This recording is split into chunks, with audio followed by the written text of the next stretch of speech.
Good morning, everyone, and welcome to today's webinar supported by the High Bar Research Alliance.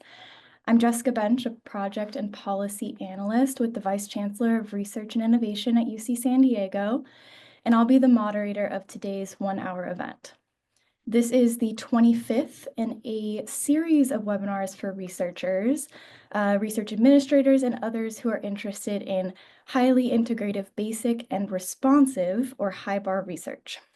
Previous webinars from this series are also available for viewing at highbar-research.org. Today's featured presentation on improving safe behaviors on our roadways by Linda Hill and Jake Sanchez will be followed by about 20 minutes of Q&A and a closing opportunity for our presenters to offer any final takeaway messages. And now, I'm very pleased to introduce today's presenters, Linda Hill and Jake Sanchez. Linda Hill is a distinguished professor and founding faculty of the School of Public Health at UC San Diego. In her role as the director of the Transportation Research and Education for Driving Safety Center, or TREDS, she is engaged in prevention research and teaching. Jake Sanchez recently retired as a public information officer for the California Highway Patrol.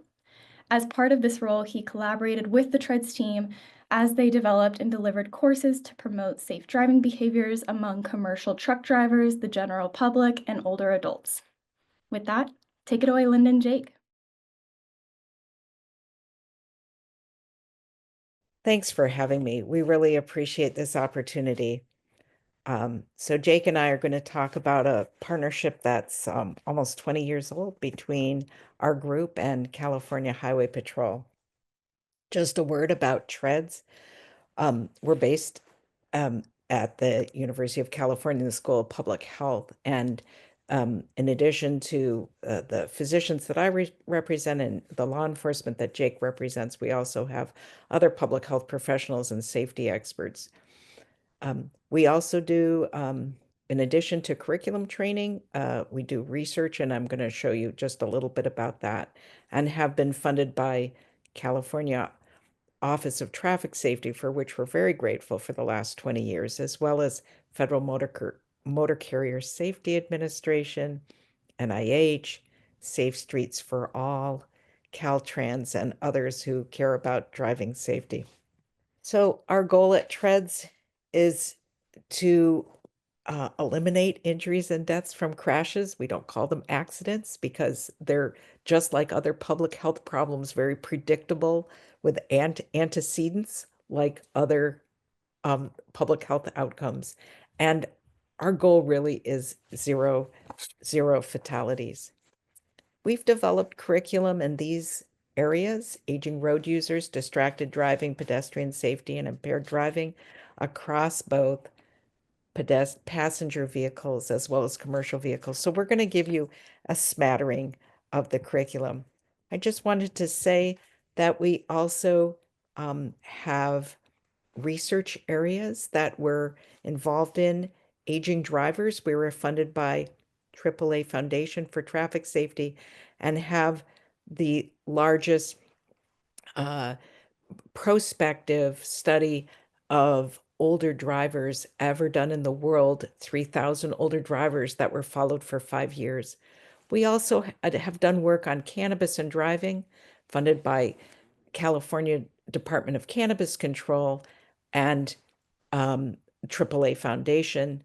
And then we're looking at some really innovative technologies on commercial motor vehicles to try to improve safety there. And recently in rail, looking at issues around fatigue, which is a big problem in rail workers. They work with really dangerous equipment, and also trespassing and strikes. So if anybody's interested in these topics, I just wanted to mention them, that there's a really eclectic group of ways to look at transportation safety. For this talk, I just wanted to say that when we look at how do you change behavior, it's a tough nut, changing behavior, and driving's a complicated issue. We think it's a multidisciplinary approach is needed. And we've worked very closely with healthcare professionals. So we're not going to present this curriculum, but I've given a lot of talks to docs about including an assessment of their patients on driving safety in the exam. It's not something that they wanted to hear about when I first started this. Docs are very difficult to get engaged in a topic that's not, exactly in their wheelhouse. So it's taken some work to get them there. The DMV has also been a great partner in this, and we'll talk about how we encourage law enforcement to communicate with the DMV as well as physicians. Um, Educators and law enforcement have also been part of our group. But we're here today talking about our partnership with the CHP. And we've, for a long time, known that we share a common goal, and that's to conduct interventions to reduce crash-related injuries and deaths. And some of the interventions of law enforcement are a little different than the interventions that I do, but I think that enforcement is a really important part of changing driving behavior. But the way we overlap is in the area of education. So we call it public health. Sometimes law enforcement calls it public safety, but it essentially amounts to the same thing. And Border Division and CHP headquarters in Sacramento worked with us very closely in the development of curriculum. We knew that we needed input from their experience. So I'm going to start with our older driver work. And this is a video that we put together to model for law enforcement how to do the older driver traffic stop, which I'm going to show you. But first, I'm showing you a video of what really brought older driver safety to the forefront in California, which was in 2003 when this individual had a pretty horrific crash. God almighty, those poor people. What a tragic ending to their outing. And I contributed to it, but it's just almost more than I can figure out. Police say an 86-year-old man behind the wheel of a fast-moving 1992 Buick he claims he couldn't stop plows through 3.5 blocks of a crowded street closed to traffic. What's the next thing that you remember? Something hit my windshield and just shattered it. When that happened, I couldn't see out anymore. Okay, and do you know what it was that hit your windshield? I have no idea. So whether that's why we were able to get some traction or not, but it certainly brought this issue to the forefront. And while most older drivers are safe drivers, one of the issues is that we come across people who shouldn't be driving as physicians or law enforcement. And training both of those groups as well as the general public and knowing when the limits are. And this concept that we are all going to retire from driving at some point. Some of us have our chronological age and our biological age are different. And certainly I have patients who have a very high biological age compared to their chronological age, for example. So we began working in 2010 with CHP to improve officers' ability to recognize and refer drivers at the roadside. And we developed curriculum and conducted training. So we called this the roadside reassessment and referral. And what we did is we developed two types of training. One is a 2-hour peace officer standardized training. It's like CME.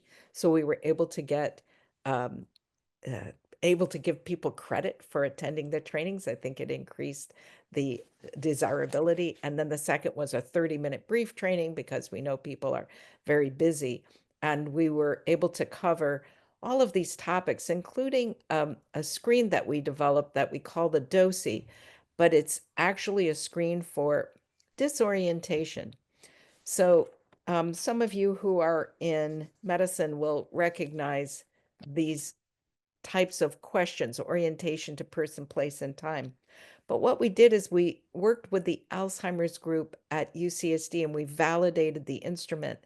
And then to make sure that this wouldn't be confused with alcohol impairment, we also worked with local law enforcement who were training officers to identify people who were under the influence by having volunteers get drunk in a controlled setting and then have their field sobriety test done in a controlled room.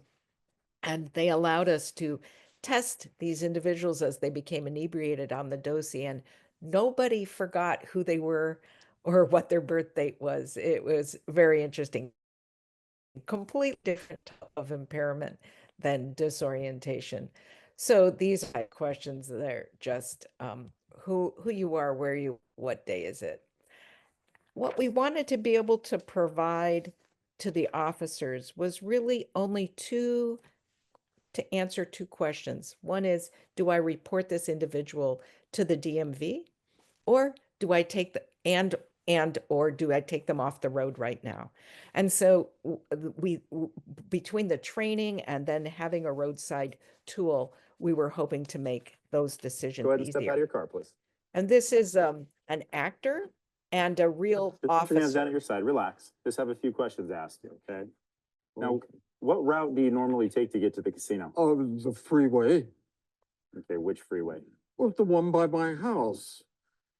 Okay, which way were you headed on the freeway? Oh, to Oceanside. Oceanside. And what city and state are we in right now? Uh, California. But I really need to get going to my tournament. What's your date of birth, sir? Sure. It's May 27th, 1928.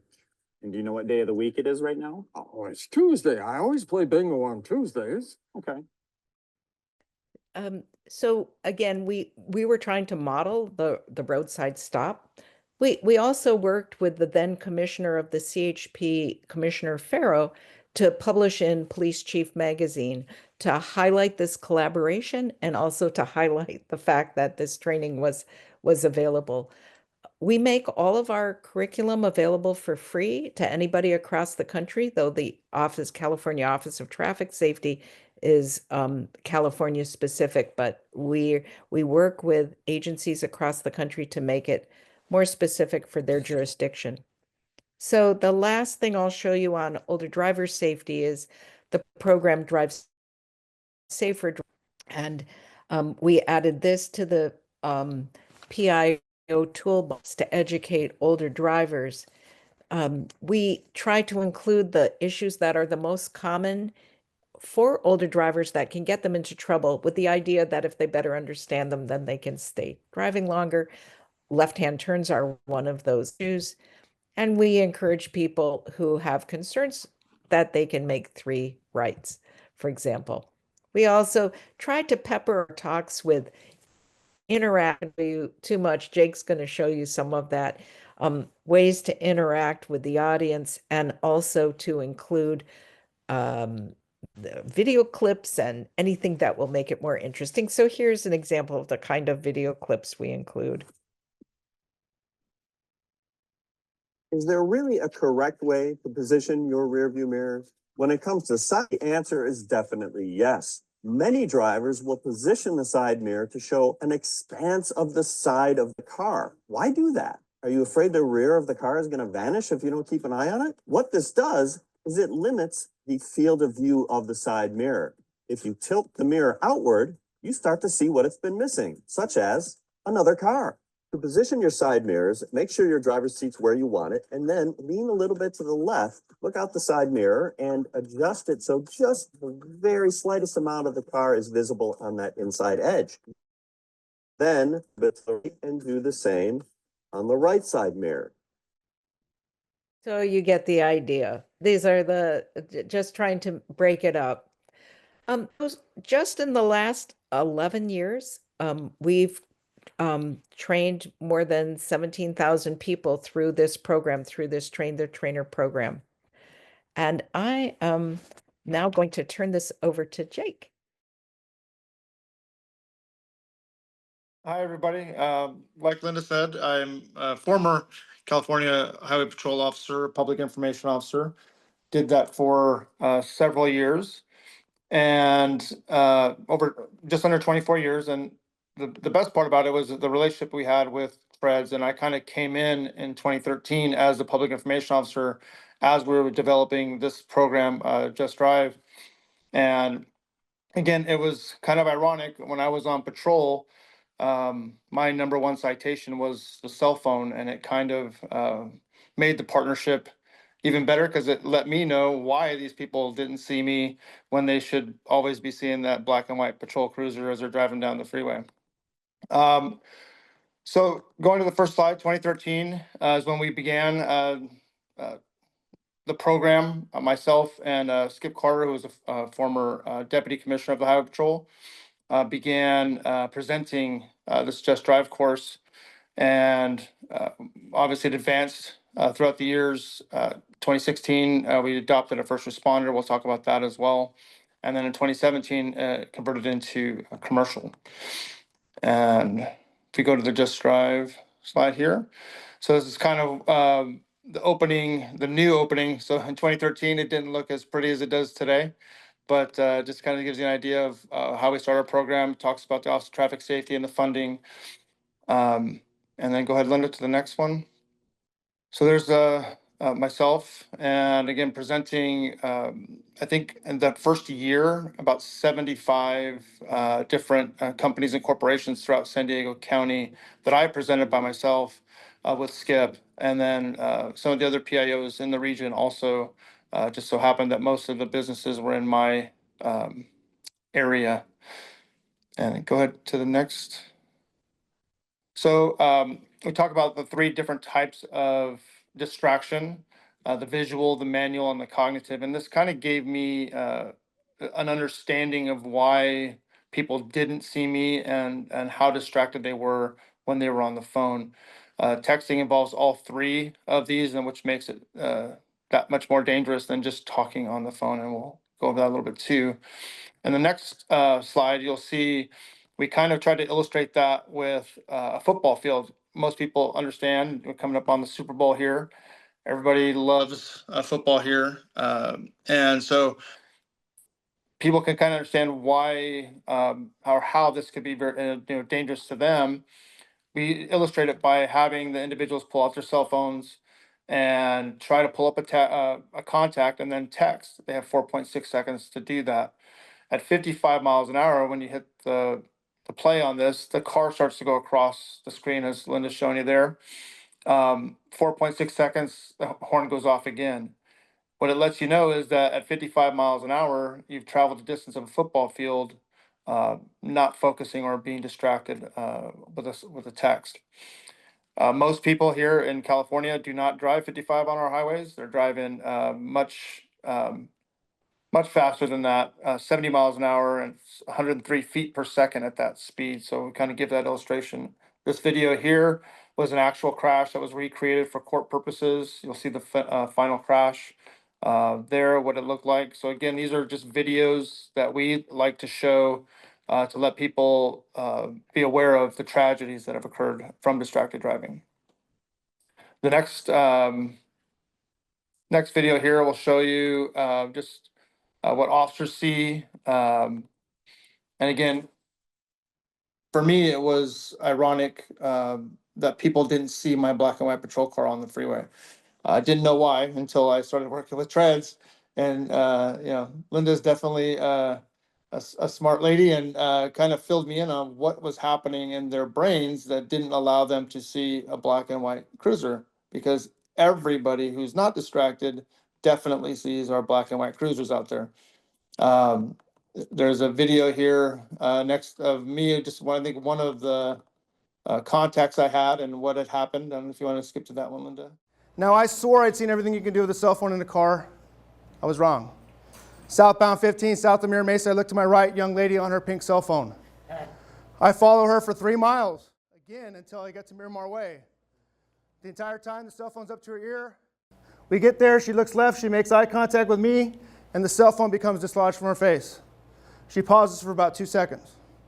Now I'm thinking, what is she going to do with it? I'm assuming she's thinking, what am I going to do with it, right? She pauses for a second and she does this. right?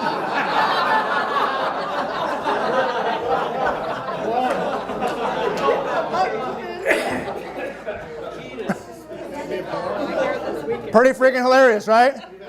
Now I'm cracking up in my patrol car because that's hilarious. I get behind her, still laughing as I'm hitting my lights and we're starting to pull over. Now we get over to the right shoulder and normally I get out of my car pretty quick. This time I actually took about 30 seconds though to compose myself before I got out. I didn't want to walk up to her car and laugh in her face, right?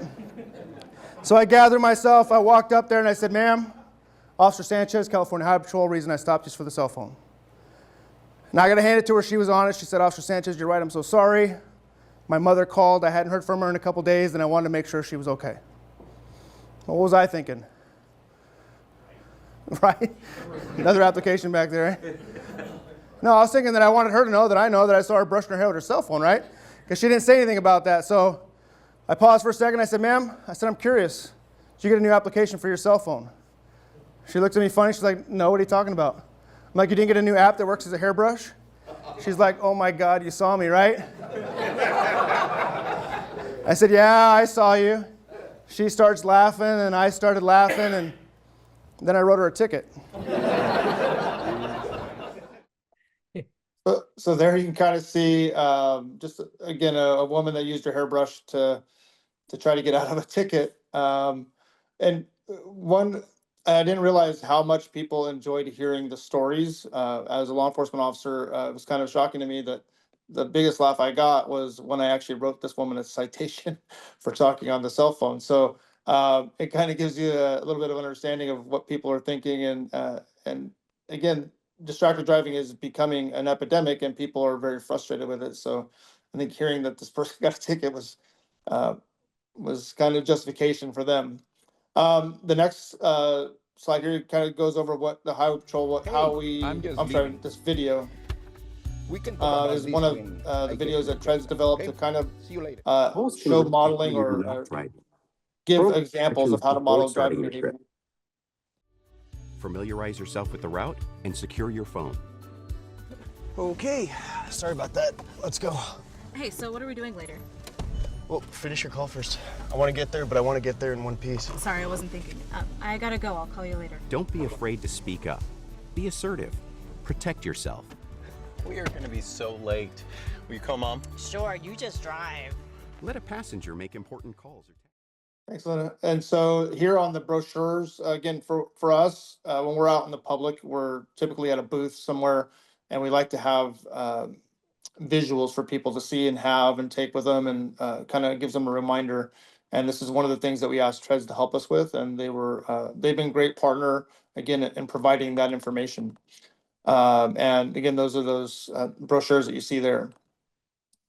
Again, from 2013 to 2024, in this next slide, more than 47,000 people have been trained, and I like to say I did about 46,000 of those, I think, in my classes. So just kidding, not that many. But in 2013 is when I started, and so it kind of this is where we took off. Treds had, I guess, I had an introduction when I took the older driver course through our post training, and that was the first time I really got to meet everybody there at Treds.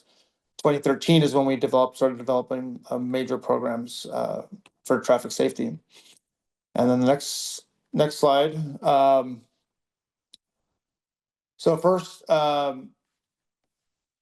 we had that again, a new online training for Just Drive was created. Again, gives people the ability to take these courses without having to, again, have to have the time or the location. In some cases, people are working remotely. And so this kind of gives that other option to kind of meet those demands. If you're driving, look how Welcome to a training experience that defies your expectations. Stupid national park with stupid trees and stupid the shaving in the car, I've actually bars. seen in the patrol car. I actually saw a woman painting her toenails while driving in traffic. Yes, she did get a citation from me. Oh, feedback from Amanda.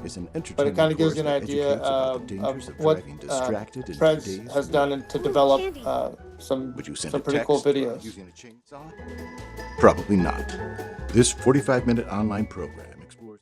Just kind of gives you an idea of the distraction in the cars, and then distraction overload was developed for law enforcement officers because we deal with so much in a patrol car. If you go to the next slide, Linda, kind of gives you an idea of what a patrol officer will have to deal with while they're in their patrol car working throughout the day. And we spend most of our times in that patrol vehicle and again, distracted. Cell phones are obviously a distraction to even officers, but you have radios, you have laptops, GPS, all these things that are going on, obviously then operating in emergency mode. Now, next video is going to kind of show you a little bit of an officer that was distracted.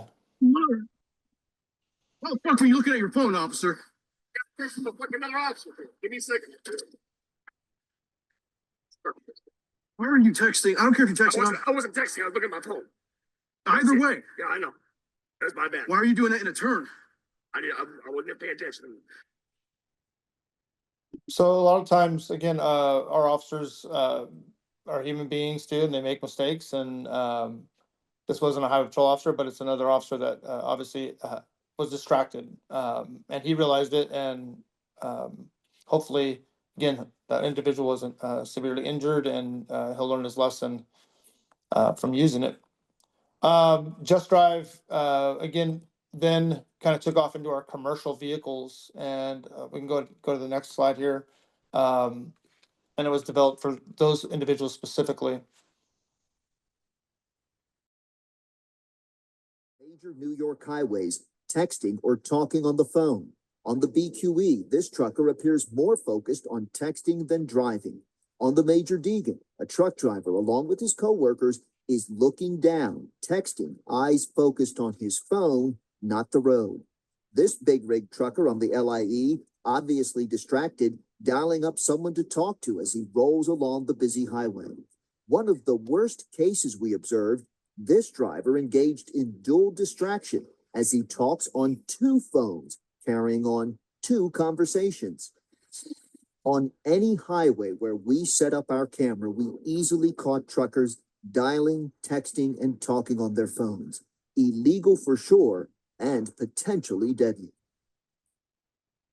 So you can see on this next slide from 2010 to 2021, over 5,300 fatal crashes involving large trucks or buses.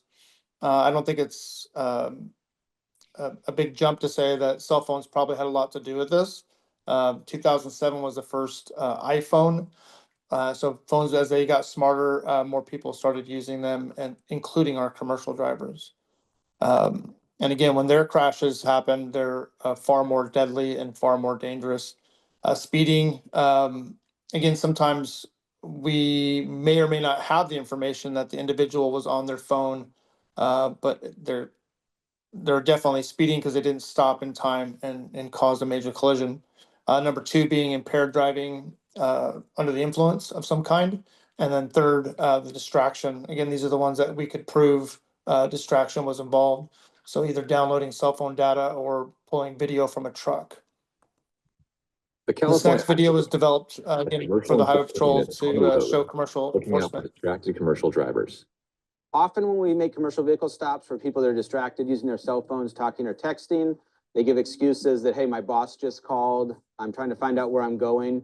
And the bottom line is the call can wait. They can wait till they get where they're going or exit the freeway to a safe location. I think one of the most difficult things is when we go to vehicle collisions involving commercial motor vehicles, a lot of times they're preventable.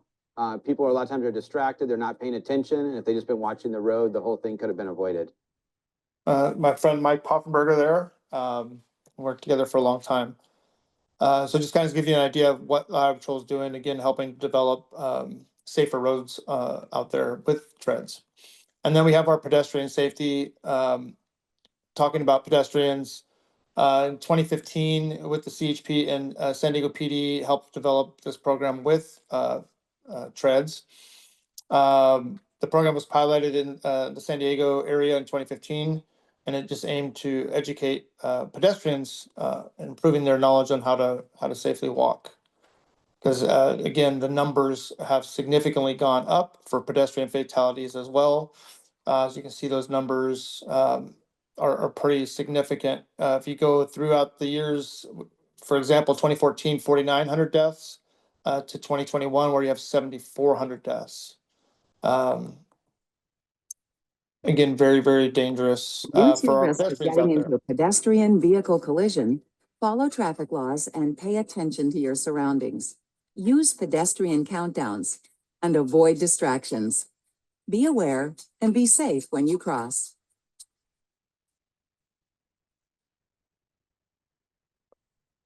And again, cell phones can be distracting for those individuals as they're walking as well.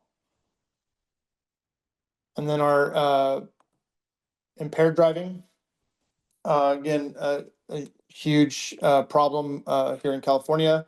One program, Steer Clear, was developed to help advance the knowledge to teenagers specifically. Higher education, no pun intended, was developed in 2018 to help adults understand the potency and the dangers of using marijuana while driving. And then in 2023, Just Drive deliver drug-free to the commercial drivers. Again, Steer Clear first kind of goes again over that teen specific group. You can see here on one of the slides how much teens are using alcohol and cannabis. And again, these are surveys that were taken.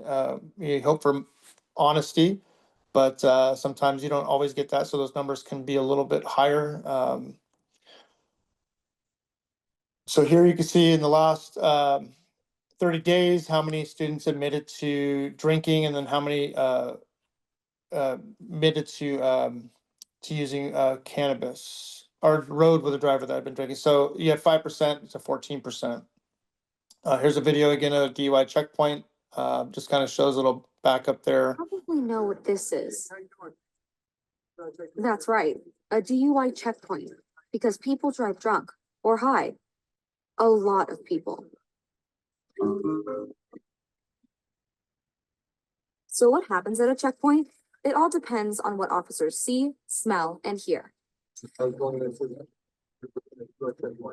First, they ask a couple of questions.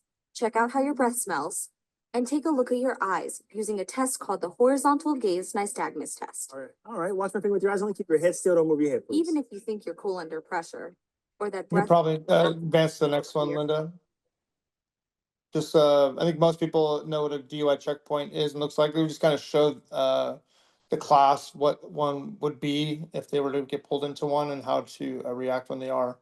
Again, Steer Clear was developed in 2025 to have a online version so that they can be taken, adapted, 30 minutes, video based and interactive, educational, but not a lecture. And again, we don't want to lecture them. It kind of turns teens off when you're constantly lecturing them. So again, talking, having those conversations is important. Again, a video here as well. It kind of just talks about the course preview. You get through to teens about driving sober. Let them hear from teens. Steer Clear is a free program to prevent teen impaired driving. A 40-minute online course, which provides a certificate. So now higher education, again, one of my favorite classes to teach, because I don't think people understood the changes in cannabis. When I first started this job in 2000, THC levels were at 6%. Fast forward to today, and most of your cannabis in its natural form is 35%. So if you walked into a pot shop, so you can kind of see how that can have a huge effect on people. So this first slide, again, talks about how to get cannabis into your body. One is through inhalation. The onset is almost instantaneous, and that high can last up to 4 hours, 1 to 4 hours. Ingesting, again, this is a big problem with people as well, because they don't understand that the delayed effects a lot of times in the first couple of times they start to use. And when they do, a lot of times the natural reaction is, well, I don't feel anything, I'm going to go ahead and have another. And what they're doing is they're doubling the dose of that cannabis. And then on top of that, that high, when it's ingested, lasts 8 to 10 hours. Regular cannabis users completed driving simulations after smoking. What were the results? These two roads show cannabis users' perceived driving abilities, their self-perception, versus their actual driving performance over a 4.5-hour period. Up to 30 minutes after they smoked, they were aware that their driving ability was impacted. Their self-perceptions matched their actual performance. In fact, many said they would not drive in their current state. However, at 90 minutes, drivers felt that the impairment was wearing off. This made them more likely to drive, even though their actual performance was no different than how they performed at 30 minutes. Four Yeah, and a half hours later. that kind of shows you how dangerous, again, even though they were still high, they didn't feel high, and that's the dangerous part. Again, through TREADS, these fax cards were provided to us to hand out to the public to kind of make them aware and let them know that there is education out there available for them to utilize. And then I think I'm turning this over to Linda now. Yeah, so I'll end by talking about trying to provide education to the commercial driver audience. Commercial vehicle drivers, unlike passenger vehicle drivers, are monitored very closely for drug use and can have random testing, and they can lose their license if they fail testing. There's already a shortage of truck drivers, and the reliance of the U.S. economy on trucks makes this a really dire situation. The industry can't afford to lose drivers to drug use. So we worked with law enforcement, with fleet owners, with drivers, and other industry stakeholders to develop a program to address drug use education and education about the consequences. Um, we know that drug violations are on the rise, as you can see from these numbers. Part of it is the disconnect between cannabis legalization versus cannabis not being allowed to be detected in the truck drivers. And then similar to our others, we provide videos to Troopers say there highlight were this. 11 people inside a passenger van parked lawfully. So what we try to do with the drivers, we know that they have a really tough job. They work long hours. They're separated from their family. They have a lot of pressure to deliver, and they have an unhealthy life because, sitting's the new smoking. So they are kind of inherently have an unhealthy lifestyle. So we're trying to be very supportive of them, recognizing that they have a tough job, but trying to make healthy choices and seek help if they aren't coping. So we just developed, for example, a testimonial of two drivers who tested positive and how they got into that situation and what other choices that they could have made. So I just want to summarize by saying, first of all, thank you for giving us the opportunity to present this. And I hope that you learned something about adjusting your mirrors and distracted driving and how not to use your phone as a hairbrush when you get hopefully never pulled over. Um, we, have our outcomes have been that many officers have been trained in to deliver the curriculum, and these officers in turn have provided education to tens of thousands of participants. So we learned that law enforcement and public health have shared goals, and based on our mutual respect for what each of us brought to the table, we were able to contribute to curriculum development right from the beginning, even like what are the ideas. I would never have come up with that the police officers wanted their own program on distracted driving. They were the ones that came to us and said, this is a problem for us too. Could you help us with this? Similarly, the older driver training for law enforcement. When we did focus groups with officers, they said this is a really difficult traffic stop for us. So we get our ideas and then we work together to develop the material. And I think that making our material post-certified helped. But also, I think that the public really appreciates the efforts of CHP PIOs to provide this information, and the CHP ended up being the voice and public face of TREDS out in the community. There's 45 million people in California. Our program couldn't have done this without the CHP PIOs. So on their end, our colleagues like Jake's already talked about some of the benefits he got in terms of understanding why people were driving distracted. But I think what we've been told is that it was also helpful to have high quality training and presentation materials ready off the shelf. Treds provided technical support and did timely updates as we got new data. And then the community received information from PIOs. The taxpayer had free dissemination. We didn't have to look for grant funding to do that dissemination that was in person as opposed to online. So I'm going to stop share screen now and open up the floor for any questions. Great. Thank you, Linda. Thank you both. It is now time, like Linda said, to start the Q&A portion of the webinar. We've already received a few really great questions, and let's see. For the first question we received was, this 20-year partnership is very inspiring. Likely, there has been considerable natural turnover of individuals within both of your organizations over time. Do you have any advice about how to sustain productive long-term collaborations between organizations so as to withstand turnover of individual participants?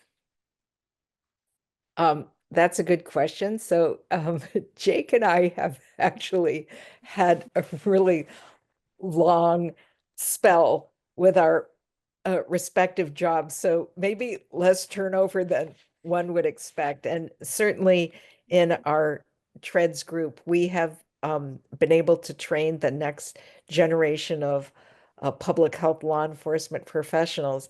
I'd say in CHP, that we've been through a lot of commissioners, right, Jake?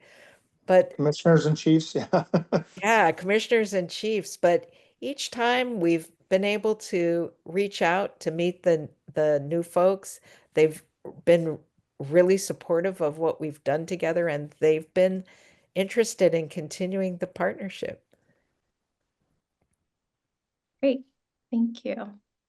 The next question is, can some of the educational approaches, including your storytelling examples, you have developed and tested, be adapted to address other non-driving related public health issues? This seems to be a very key aspect of the research you have done that extends well past this specific field. Well, it sounds like the person who wrote this had a specific topic in mind, and I, I would say when Jake and I have worked with audiences, the many talks we've given over the years, it has been really helpful to give real life examples.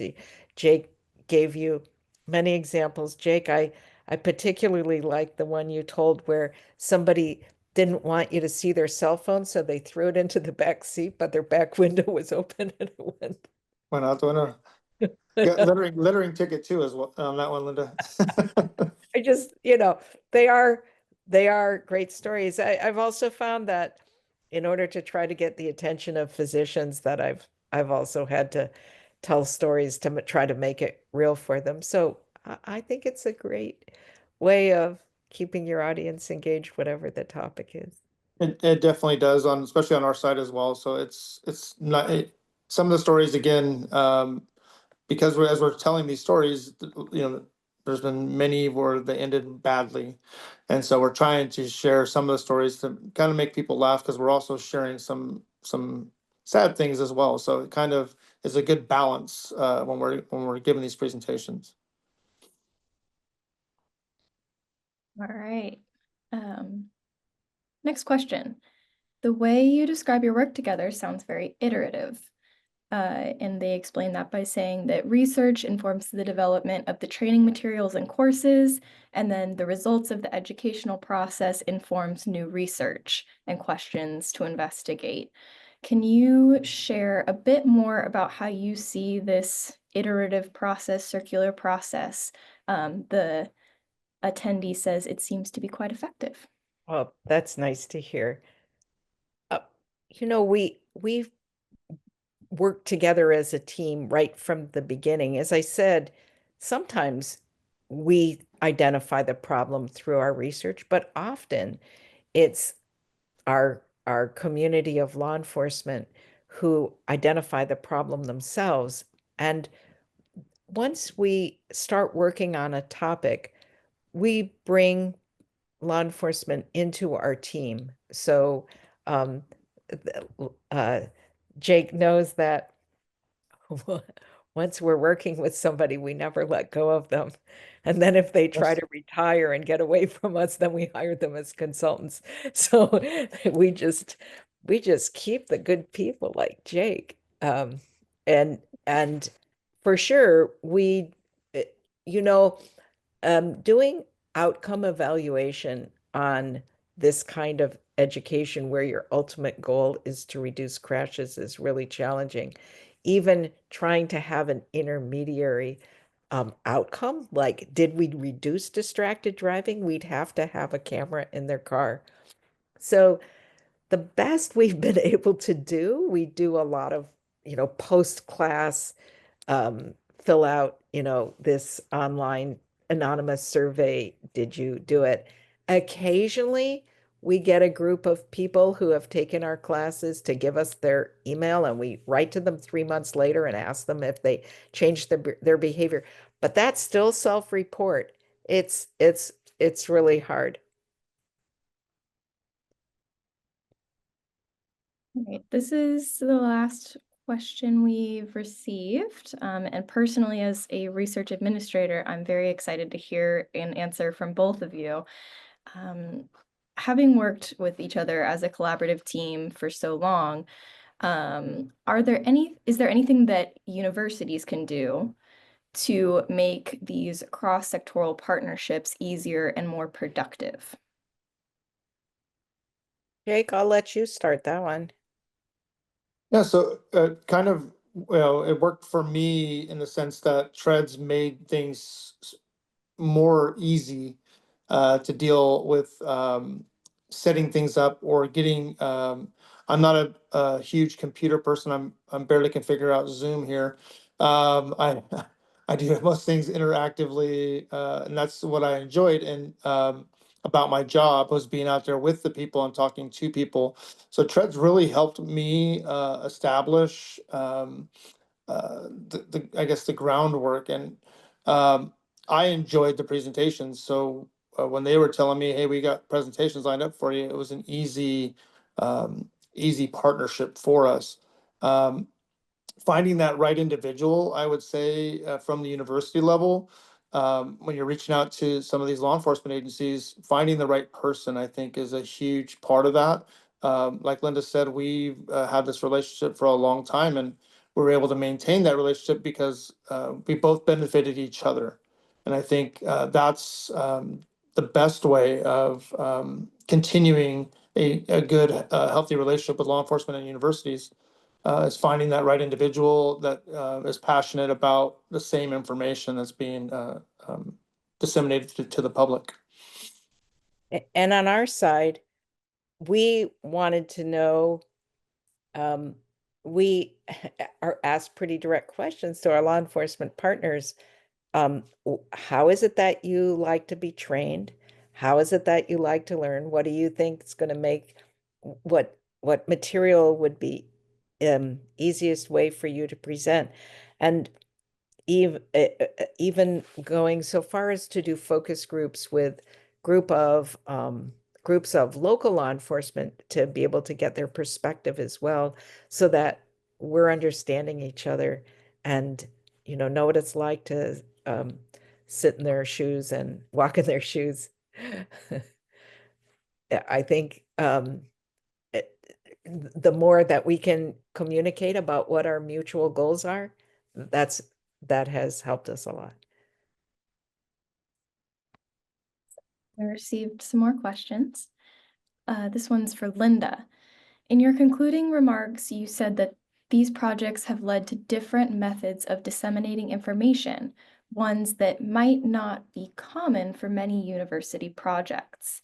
Have you faced any issues related to publication expectations in your role as a faculty member? Or can you offer advice for other faculty members who may not have pursued these alternate dissemination approaches? I realize this may be very field dependent and that public health, as an example, may be much more open to alternative approaches. Yeah. So I think we've, published on these projects in public health journals and traffic safety journals to highlight them, though they are maybe a softer science than some of them are used to. It's not the epidemiology of crashes from, 2010 to 2015 in this state, but we have had a lot of interest and also presenting at conferences. We also present at conferences that are very traffic specific, for example, that maybe most academic researchers might not be presenting at. So Governor Highway Traffic Safety, GHSA, Governor Highway Safety Administration, or AMVA, the American Association of Motor Vehicle Administrators, and trying to get to do dissemination through these. Because about half of the work that TREDS does is actually kind of pure research. We had that very large prospective study for which we got way too many pubs out of, and we've done simulation work that, things that weren't included in this.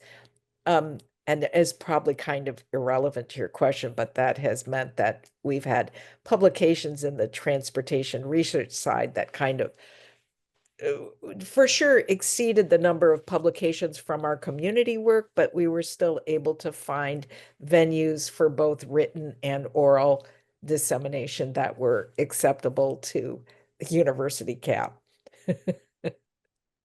Awesome. Let's see. Next question. I am wondering if you are beginning to gather any data on the impact of autonomous driving systems or AI-assisted vehicles on distracted driving. For instance, drivers thinking that they can safely use their self-driving vehicle when they're impaired or texting, as indicated in the case of some of the accidents that have occurred through your presentation. We've pitched that to the car manufacturers because we see that as a big concern. I have yet to be funded for that. But however, we have done that exact pitch. I like the way you think, and I do think that so it's very moving quite slowly, I think, compared to what the general public thinks in terms of when vehicles are going to be fully autonomous. But this in-between stage is what's causing the problem. Now, maybe some of the issues that Jake and I presented, which are older driver deterioration, distracted driving and impairment, will be solved in 10 years, 15 years, 20 years, not around the corner. So for sure, this issue of being overly confident in your car and letting your car drive, but then falling, I mean, you didn't mention, or maybe you did, falling asleep as well, would be really dangerous. And we had a one out of Temecula where an individual was filming somebody who was asleep behind the wheel, and that was a Tesla, was driving by itself. And so again, the people have that false sense of security sometimes. And again, that's not the law in California. The law in California says you have to be awake, alert, not impaired, not distracted, even when you're driving a vehicle that has some autonomy to it. So there's different levels. I mean, a lot of our cars have driver assist, lane assist, things like that. That's a level of autonomy. Again, that in California, you still have to be able to maintain control of that car at any given moment. So until that law changes, a lot of these things won't, it's still human error. Totally. All right, I'm going to try to sneak in one last quick question before we do closing remarks. There's a lot of important discussion these days about the importance of university research having societal impact. During the 20 years of this collaboration, have you seen any change in the openness and appreciation within universities to the value of these types of cross-sectoral partnerships? Oh, another good question. I think I can only speak to UCSD because I've that's where I've been. I also have a clinical practice in the community, and I also do work in the community on other topics such as asylum seekers and border work. I have found the I have found the university to be incredibly supportive of my spending most of my time in the community. As a clinician, they haven't forced me to see patients only at UCSD. So for 45 years, I've had a practice in a community health center, and then they've allowed me to do this work. So I just, I'm very grateful to where I am.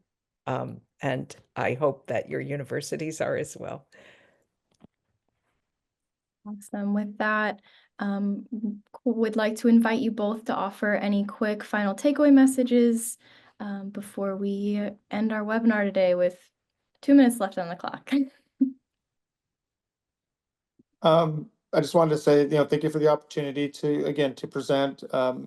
I enjoyed all of my time with the CHP, but the last 10 years was probably the most beneficial to me because of a lot of that work was done with TREDS, but just being out in the public and informing people of driving safety was important and important information, because on the CHP side, we see the tragic end to a lot of these unfortunate situations. So educating and again, finding that partner has been great.